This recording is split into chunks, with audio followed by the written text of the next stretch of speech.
Hello all of you. Welcome to the new video of EduTube channel. So last lecture में हम social का market system समझ चुके थे. So now we are moving on socialist system. See जो problems market system में हैं उनका सॉल्यूशंस जो है वो सोशलिस्ट सिस्टम में आपको मिल जाता है. सोशलिस्ट सिस्टम मतलब ऐसा सिस्टम जिसमें सारे कामकाज जो है वो गवर्नमेंट के हाथ में होते हैं. मतलब आप अपनी शॉप भी नहीं खोल सकते. अगर आपको अपनी शॉप, सपोज़ आप कहीं शॉप पे काम करना चाहते हो, आपके पास आइडिया है कि मुझे ये शॉप खोलनी चाहिए, तो आपको गवर्नमेंट की परमिशन चाहिए होगी. गवर्नमेंट उस शॉप का आपको लाइसेंस देगी और आपको जॉब पे रखेगी. तो इससे फ़ायदा क्या होगा कि आपको एक फ़िक्स सैलरी मिलती रहेगी. आपको जॉब की मतलब कोई बिज़नेस की रिस्क नहीं है. एम्प्लॉयमेंट आपको मिल जाएगी. लेकिन नुकसान क्या है, आप ग्रो नहीं कर सकते. जितना आप कमाना चाहते हो उतना नहीं कमा सकते ना, क्योंकि आपको एक फ़िक्स सैलरी मिलती है. ठीक है, तो इसमें भी कुछ पॉजिटिव्स हैं, कुछ नेगेटिव्स हैं. इसको जब हम स्टडी करेंगे तो इसके भी हमें अच्छे फीचर्स मिलेंगे और इसकी भी लिमिटेशंस मिलेंगी. ओके, चलो तो स्टार्ट करते हैं. Socialist system. Socialist system originated because of limitations and failures of market system. Countries like Russia and China have achieved fast economic progress by adopting this system. Russia और China ने यही system अपनाया और इनका economic progress काफ़ी अच्छा हुआ है. Socialist system is quite opposite to the market system. In the socialist system, all the economic decisions are taken by the state machinery. State machinery मतलब state government वही decisions लेगी. State owns all the resources of production. जितनी भी production की चीज़ें होंगी, manufacturing चीज़ें होंगी, तो सब की सब गवर्नमेंट के हाथ में होंगी. In this system whole economy is managed by the state. State मतलब जो गवर्नमेंट है, उस कंट्री की जो गवर्नमेंट है वही पूरी इकोनॉमी को मैनेज कर रही होती है. तो कोई भी अपनी लिमिट से ज़्यादा कमा ही नहीं सकता, क्योंकि हर एक पर्सन समझो कि जॉब पे लगा हुआ है, ऐसा समझो. All the decisions pertaining to the production, investment, resources distribution, production distribution, etc. are taken after keeping the requirement of society in mind. कितना प्रोडक्शन करना है, किस चीज़ का प्रोडक्शन करना है, कितनी क्वांटिटी में करना है, ये सारे डिसीजंस जो है जो मार्केट की नीड होती है कि उस टाइम पे कितनी डिमांड है, उस डिमांड के हिसाब से प्रोडक्शन किया जाता है. ना तो बहुत ज़्यादा ना तो बहुत कम, डिमांड के according. In the socialist system, rather than profit, socialist welfare is at the center. ऐसी कंट्रीज़ में प्रॉफिट पे ध्यान नहीं होता गवर्नमेंट्स का. गवर्नमेंट का ध्यान होता है सोशल वेलफेयर, यानी लोगों तक सही चीज़ पहुंचनी चाहिए, अच्छी क्वालिटी पहुंचनी चाहिए, सही रेट पे पहुंचनी चाहिए. So production of resources and their prices are decided by the state. जो भी चीज़ है उन सब की प्राइजेस जो है वो गवर्नमेंट डिसाइड करती है कि ये चीज़ है तो इसकी प्राइस ये रहेगी. So the responsibility to achieve the target of production decided by the state govern factories. Farming is also owned by the state. यहाँ तक कि जो फार्मिंग होती है वो भी स्टेट ही सिलेक्ट करती है कि क्या चीज़ उगनी है, कितने खेतों में क्या उगेगा. मतलब सब कुछ कंट्रोल जो है वो गवर्नमेंट के हाथ में होता है. Labour are paid according to their ability. जिसकी जितनी एबिलिटी होगी, जितना एक्सपीरियंस होगा, उसके हिसाब से उनको सैलरी मिलती है. And accordingly the work is taken from him. अगर आप ज़्यादा सैलरी दोगे तो उनसे ज़्यादा काम भी निकलवाएंगे. ठीक है, सो ये सोशलिस्ट सिस्टम है. मतलब एक समझो कि एक जॉब बेस्ड कंट्री जिसमें आपको जॉब्स ही मिलेंगी, आप अपना बिजनेस करना ना के बराबर है. अगर बिज़नेस करोगे भी तो पूरी परमिशन कहाँ से लेनी पड़ेगी, गवर्नमेंट से, कि मैं इतना सामान मंगवा रहा हूँ, इतना सामान बेच रहा हूँ, इतना प्रॉफिट रख रहा हूँ. सारी परमिशंस आपको गवर्नमेंट से चाहिए. लाइसेंस में आपको वो सब दिखाना पड़ेगा. ओके, तो वो सोशलिस्ट सिस्टम है. Now features of socialist system. First, resources are owned by the state, यानी सारी चीज़ें गवर्नमेंट की होती है. सारे इकोनॉमिक डिसीजंस गवर्नमेंट के होते हैं. प्रॉफिट को ध्यान में नहीं रखते हैं बल्कि सोशल वेलफेयर को ध्यान में रखते हैं. और जो लोग भी काम करते हैं, लेबरर्स जो होते हैं, उनके काम के हिसाब से उनको सैलरी मिलती है, पेमेंट मिलती है. तो ये उसके फीचर्स हुए, मेन पॉइंट्स हुए. बेनिफिट्स देखें तो जिन चीज़ों की रिक्वायरमेंट है सोसाइटी में उन्हीं चीज़ों को बनाया जाता है। जो लग्जरियस चीज़ें हैं, जो अमीर लोगों की चीज़ें हैं, वो कम बनाई जाती हैं। गरीब लोगों को ध्यान में रख के गरीब लोगों की जो ज़रूरत है वो चीज़ें ज़्यादा बनाई जाती है।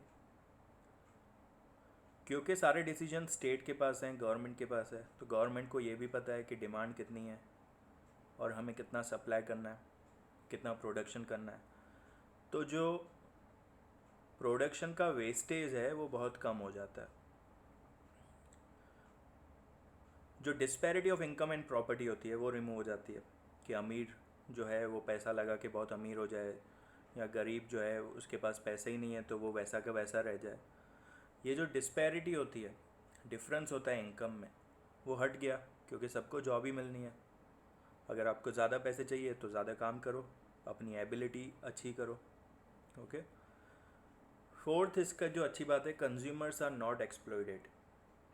कंज्यूमर्स के साथ कुछ भी गलत नहीं होता है, उनको सही चीज़ सही सामान मिलता है, सही रेट में मिलता है। चलो, तो ये हो गई उसकी अच्छी बातें। अब हम सीखते हैं इसके लिमिटेशंस कि क्या इसमें कुछ खामियां हैं इस सिस्टम में। तो देखो, क्योंकि सारी चीज़ें गवर्नमेंट के हाथ में है, आपको एक जॉब मिल भी गई, अगर आपको फिक्स सैलरी मिल रही है तो क्या उसमें आप दिल लगाओगे, अपना मेहनत लगाओगे? अगर आज मेरा अपना शॉप है, ठीक है, मुझे पता है कि मैं मेहनत करूँगा, मुझे ज़्यादा पैसे मिलेंगे, ज़्यादा कमाई होगी, तो मैं मेहनत करूँगा। लेकिन मुझे पता है कि मुझे तो फिक्स सैलरी मिलने वाली है, भले मैं पूरा दिन ऐसे ही बैठा रहूँ तो भी मुझे सैलरी मिलेगी।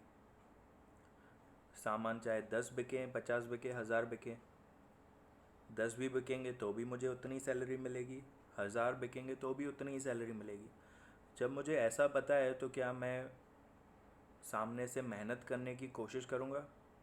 नहीं, कि चल भाई जितना आया उतना ठीक है, जितना बिकता है उतना ठीक है ना। मतलब लोगों को इंकरेजमेंट नहीं मिलती है क्योंकि उनको तो फिक्स सैलरी मिलती है। इंकरेजमेंट कब आती है?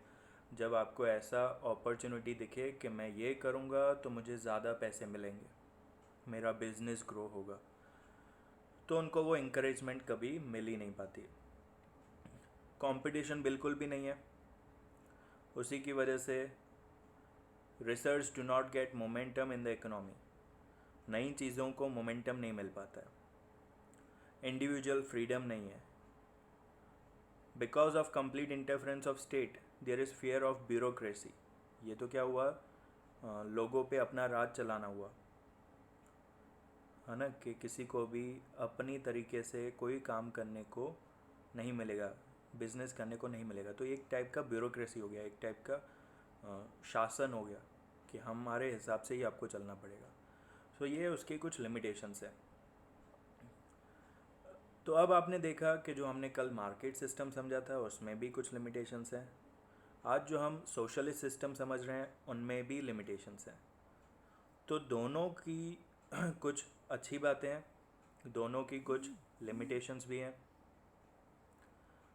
सो इन लिमिटेशंस को हटाने के लिए क्या किया हमने, इन दोनों सिस्टम को मिक्स कर दिया, जिसको हम कहते हैं मिक्स्ड इकोनॉमी। इसका काम क्या है कि दोनों की लिमिटेशंस को हटाना और दोनों की जो अच्छी बातें हैं उनको साथ में लाना। तो इसमें क्या होता है, पब्लिक यानी गवर्नमेंट और प्राइवेट सेक्टर यानी हम लोग, हम मिल के काम करते हैं, दोनों सेक्टर्स अच्छे से काम करते हैं, जिसकी वजह से दोनों की अच्छी बातें जो है वो मार्केट में आती हैं। यहाँ पे पब्लिक सेक्टर और प्राइवेट सेक्टर एक दूसरे के कंपटीशन नहीं है, बल्कि एक दूसरे के कॉम्प्लीमेंट्री है, यानी एक दूसरे की हेल्प करने के लिए है। दोनों सेक्टर्स अगर एक दूसरे को हेल्प करेंगे तो इससे इकोनॉमी जो है, इकोनॉमिक प्रोग्रेस जो है वो फास्ट हो सकता है। देयर इज़ इंडिविजुअल और private ownership in agriculture, trade, small consumer goods industry, etc. While basic areas like heavy industries, factories producing defense material, railway, electricity, roads, irrigation are owned by the state. तो कुछ sector ऐसे हैं जो private companies को दे दिए हैं, कुछ sector आज भी ऐसे हैं जो गवर्नमेंट के पास हैं। प्राइवेट सेक्टर वाले कौन से हैं? एग्रीकल्चर, जिसका खेत है उसका सब कुछ पैसा वो कमाएगा अपने हिसाब से। देन सेकंड जो है प्राइवेट वालों में वो है ट्रेड यानी business. Then small consumer goods, जो गरीब लोगों की जो ज़रूरतें हैं उन चीज़ों पे भी प्राइवेट सेक्टर को दे दिया है। लेकिन जो हैवी इंडस्ट्रीज़ हैं, फैक्ट्रीज़ हैं, जैसे जो डिफेंस मटेरियल, वो आप किसी प्राइवेट कंपनी पे भरोसा करके उनको नहीं दे सकते। रेलवेज़, इलेक्ट्रिसिटी, इरिगेशन, ये आज भी गवर्नमेंट के पास ही हैं, गवर्नमेंट के हाथ में। So in this system market is not completely free. Market पूरी तरीके से फ्री नहीं है, जो चाहे मन करे ऐसा नहीं। आप जो चाहे बनाओ, जो चाहे बिजनेस स्टार्ट करो, ठीक है, लेकिन गवर्नमेंट भी इन चीज़ों पे कंट्रोल रखती है, किसी न किसी तरीके से थोड़ा बहुत कंट्रोल रखती है। फॉर एग्ज़ाम्पल अगर कोई अनवांटेड चीज़ें हैं तो उन पे हैवी टैक्सेस रखती है। उसमें भी अगर मैं एग्ज़ाम्पल दूँ तो जो गुटखा या तो फिर सिगरेट्स, ये ऐसी चीज़ें हैं जो अनवांटेड थिंग्स हैं, और इसकी वजह से इन पे हमारी इंडियन गवर्नमेंट जो है वो 30% से भी ज़्यादा टैक्स लगाती है, ताकि ये चीज़ें महंगी हो जाए। अगर ये चीज़ें महंगी हो जाएंगी तो लोग इन चीज़ों का यूज़ करना शायद कम कर देंगे। ओके, तो इस तरीके से गवर्नमेंट जो है वो रिस्ट्रिक्शंस रखती है। जो गरीब लोगों की चीज़ें हैं उन पे टैक्सेस कम या बिल्कुल नहीं होती, जैसे खाने पीने की चीज़ें, क्लोथ्स पे, घर की होम टैक्स, रेंट वगैरह, इनको कम से कम रखने की कोशिश की जाती है। हेल्थ में, एजुकेशन में टैक्सेस कम रखते हैं। होटल्स पे, थिएटर्स पे टैक्सेस ज़्यादा होती है, क्योंकि वहाँ कौन जाएंगे? अमीर लोग जाएंगे। गाड़ियों पे, स्पेशली जो इम्पोर्टेड गाड़ियाँ होती है उन पे टैक्सेस बहुत हैवी होते हैं। मोबाइल फ़ोन्स जो इम्पोर्टेड होते हैं उन पे भी टैक्सेस हैवी होते हैं। सो इससे क्या होता है कि जो चीज़ें अनवांटेड है और सिर्फ अमीर लोगों के लिए, उन पे टैक्सेस ज़्यादा देते हैं, लगाते हैं, ताकि उनका यूज़ कम कर सके, उनका यूज़ कम हो सके। The mixed economy is such an economic system in which important place is given to economic planning in taking economic decisions. अगर आपको पता हो तो हमारी गवर्नमेंट जो है वो हर 5 साल में एक इकोनॉमिक प्लान बनाती है और उसी प्लान के अकॉर्डिंग काम करती है। अभी का जो हमारा इकोनॉमिक प्लान था कि 2025 तक हम 5 ट्रिलियन की इकोनॉमी बनना चाहते थे, उस पर अभी बहुत बड़ा सेटबैक लग गया है, क्योंकि कोरोना की वजह से इकोनॉमी बिल्कुल रुक सी गई है। नहीं तो हमारी इस गवर्नमेंट का टारगेट था 5 ट्रिलियन इकोनॉमी बनना, which is a very big economy. और क्योंकि हमारी पॉपुलेशन इतनी बड़ी है तो हमारी इकोनॉमी का भी इतना बड़ा होना ज़रूरी है, तभी हम सभी देशों से इकोनॉमी में कंपटीशन में आ सकते हैं। कंपटीशन करना तो अलग चीज़ है, कि कंपटीशन में एंटर कर पाने के लिए हमें इतनी इकोनॉमी तक पहुंचना होगा। सो ये टारगेट था अगले 2024 तक, इन 5 सालों में गवर्नमेंट का टारगेट था। लेकिन इस पेंडेमिक सिचुएशन में आप देख रहे हो कि हर जगह से जैसे इकोनॉमी जो है वो बिल्कुल रुक गई। सो चलो आगे मूव करते हैं। एक प्लानिंग होना जो है वो ज़रूरी होता है इकोनॉमिक डिसीजंस के लिए। इसमें प्लानिंग में आप प्राइवेट सेक्टर, पब्लिक सेक्टर को दोनों की कॉम्बिनेशन रखते हो, दोनों की अच्छी बातें रखते हो, दोनों से क्या एडवाइस ली जाती है कि आपको पब्लिक सेक्टर में किस तरीके से काम करना है, प्राइवेट सेक्टर में किस तरीके से काम करना है। So this system is also known as controlled economic system. किसी एक के कंट्रोल में सब कुछ नहीं है, बल्कि दोनों के चीज़ों में थोड़ा थोड़ा हम मिला के चलते हैं। Countries like India, France and England follow mixed economy. We so far studied about market system, socialist system and mixed economy. ये तीन बड़े एक तरीके से प्लानिंग्स हैं, सिस्टम्स हैं जिससे हमारी इकोनॉमीज चलती है। कोई कोई देश मार्केट सिस्टम चलाता है जैसे अमेरिका, कोई कोई देश सोशलिस्ट सिस्टम चलाता है जैसे Russia and China. India, France और इंग्लैंड जो है वो मिक्स्ड इकोनॉमी चलाते हैं। So there is no country in the world today where there is absolute market system और एब्सोल्यूट सोशलिस्ट सिस्टम। लेकिन अब क्योंकि लोगों को भी अपने अपने फ्रीडम ऑफ स्पीच है, अपनी अपनी चीज़ फ्रीडम है चीज़ों को करने के लिए, सो आज किसी भी देश में कंप्लीट मार्केट सिस्टम या कंप्लीट सोशलिस्ट सिस्टम नहीं है। हर जगह थोड़ा बहुत मिक्स्ड इकोनॉमी अब आ चुका है। Market system witnesses intelligence of planning elements and state interference. Market system में आज आप आजकल देख रहे हो कि गवर्नमेंट, अमेरिका की गवर्नमेंट, वहाँ पे भले मार्केट सिस्टम है लेकिन अमेरिका की गवर्नमेंट जो है वो बहुत ज़्यादा एक्टिव है वहाँ पे डिसीजंस लेने में अभी भी। सो स्टेट का काम आ गया।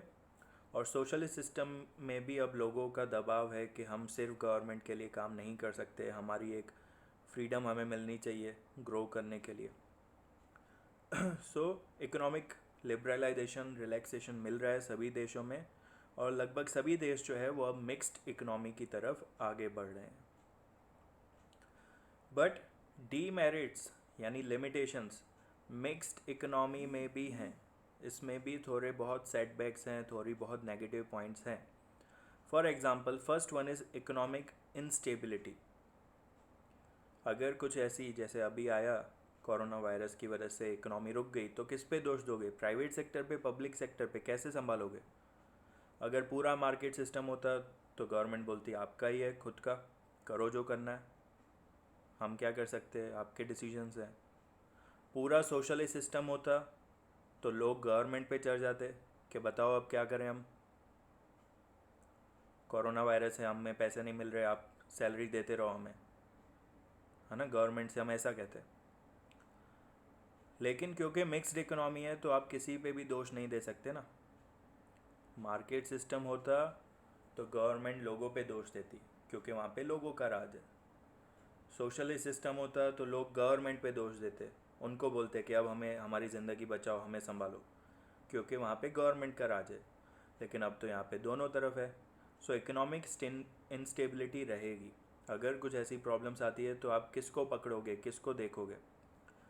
कोऑर्डिनेशन का लैकिंग है अभी भी कोऑर्डिनेशन प्राइवेट और पब्लिक सेक्टर्स में। ये कोऑर्डिनेशन अच्छा करना पड़ेगा, तभी आपकी मिक्स्ड इकोनॉमी सक्सेसफुल होगी। इनकंसिस्टेंट इकोनॉमिक पॉलिसी, हम इकोनॉमिक प्लानिंग्स पॉलिसीज़ बनाते तो हैं लेकिन ये इनकंसिस्टेंट होती है। हमारे टारगेट्स बहुत बड़े होते हैं और उन टारगेट्स तक हम पहुंच नहीं पाते हैं।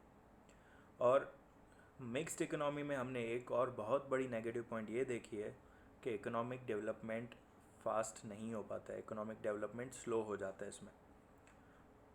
सो these are the limitations in mixed economy. I hope आपको ये चैप्टर बहुत अच्छे से समझ में आ गया होगा। इस लास्ट वीडियो में हमने socialist system and mixed economy system के बारे में समझा है। प्लीज़ अगर आपको थोड़ा बहुत भी डाउट हो तो इस वीडियो को रिपीट करके इस वीडियो को वापस से एक बार देख लीजिए। जहाँ पे कुछ टॉपिक नहीं समझ में आया हो तो इसे रिपीट मोड पे देखिए ताकि आपके डाउट सारे क्लियर हो जाएं। और अगर सब कुछ समझ में आ गया है तो अभी इस वीडियो पे लाइक करिए। जितने व्यूज़ होने चाहिए मुझे उतने लाइक्स चाहिए। 20 व्यूज़ होते हैं और 2 लाइक होते हैं, ऐसा कैसे चलेगा? मतलब आप मेरी वीडियो लास्ट तक नहीं देख रहे हो। अगर लास्ट तक आपने वीडियो देखी है तो आपको वीडियो लाइक करना है, अपने फ्रेंड्स के साथ चाहो तो शेयर भी करो ताकि हमारे ज़्यादा से ज़्यादा स्टूडेंट्स जो है वो इस पेंडेमिक सिचुएशन में इस चीज़ का फ़ायदा उठाएं और उन लोगों को भी इस चैप्टर के बारे में समझ में आ सके।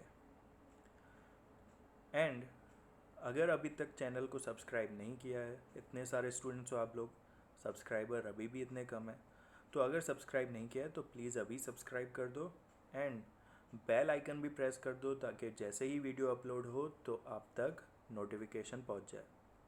Okay, so bye bye till the next video.